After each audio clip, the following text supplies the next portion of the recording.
First game, let's get into it. We have Cleveland at Houston. Who are you taking to win? I'll tell you what. Thought about it a lot. Tough.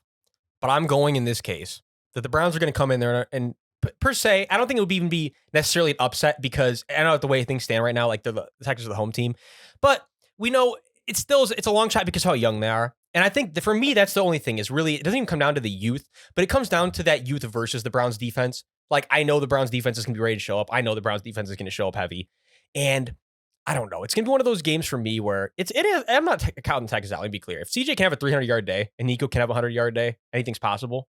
But I think those two things at the least have got to line up where it's just got to be an explosion from the Texans. Because I think also on top of what I'm saying, no matter what, I think the Browns are going to put up a pretty solid number on that defense. The Texans have a good defense, but Joe Flacco is going to come in there and I think he's going to keep it going in that warm weather. It's like, yeah, honestly, I think it's going to be a good game. But in my opinion, I think Cleveland takes it pretty easily, honestly. Like, to me, Houston is a good team, but I just think the Browns are a different caliber of team. Like, what they've been able to do with all their injuries, with their fourth quarterback. I understand it's Joe Flacco. It's not like Josh Dobbs and all, these guys that, get a couple starts out of him. Like, Joe Flacco has a Super Bowl. He's experienced. He's a vet. I honestly feel like the Browns are possibly making the AFC Championship this year. Like, the only team I could see beating them is the Ravens, because it's like, bro, what Joe Flacco does with that offense, I mean, that defense is still insane.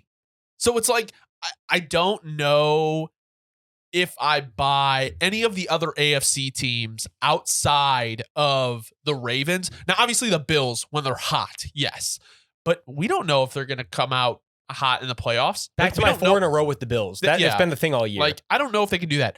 The Browns, they've done it all year. Like, I think the Browns can be that team this year. No, absolutely. Imagine if Joe Flacco run a Super Bowl with the Browns. That's the thing is I can completely see it. Like, they're not even like in some dark horse territory anymore. They're kind of just like, they're one of the favorites. No matter how you slice it, they're just one of the favorites. And like I told my boy who's a Browns fan, shouts to Bucks. I feel like, honestly, this year, the Browns kind of feel like one of those teams of destiny. It feels like that Cinderella story, right? They have a cosmic energy around them this year. They really do. Okay, let me ask you this. I mean, because the Browns are not healthy. Like, the Browns are on their, like, third string. That's what makes it even more cosmic. Yeah, so let me ask you this. Okay, this is a crazy hypothetical. If Joe Flacco wins the Super Bowl with the Browns, he's Insta Hall of Fame, Insta Ring of Honor. Is he your starter next year? See, and I've thought about this before too. I think the way that you like if you were the Browns, you'd have to slice it the same way you sliced it as last year, though. Like, and this is my opinion. Obviously, if it happened, I might have a different opinion. But as of right now, even just viewing it hypothetically, I think from the optics of how just everything around the team and how the media would treat it, I do think you'd have to give the reins back to Deshaun until. But again, we know how Deshaun is. Something goes wrong and he plays bad for a little bit, or he gets injured. Then it's like, then you stick Joe back in regardless. But then you have to ask yourself how Joe would feel about that. I think there's a lot of things that go into it. But as of right now, just from a pure optic standpoint, especially if you already had the Lombardi, I do think it would be a little egregious not to start the guy you were paying like $55 million to. Yeah. But because he's taking up such a big cap number and you can't cut him. You literally can't. It makes no sense. You've got to hold on to him no matter what. There's no point ever cutting him. So it's like, it would be the weirdest. It would be the best, worst situation you could ever have.